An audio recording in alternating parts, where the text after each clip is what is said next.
Find dy by dx if root x plus root y is equal to root a. Now here we have been given an implicit function root x plus root y is equal to root a, and we have to obtain dy by dx.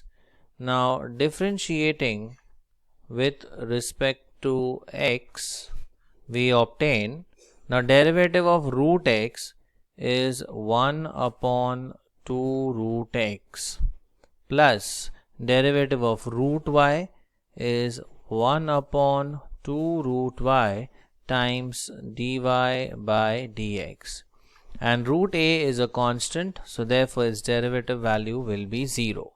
Now rearranging the terms, we can obtain dy by dx as, now here we have 1 by 2 root y dy upon dx. Now we transfer 1 by 2 root x onto the right hand side and we obtain minus 1 upon 2 root x. So from here we obtain dy by dx as minus, now 2 root y into minus 1, so that becomes minus 2 root y divided by 2 root x.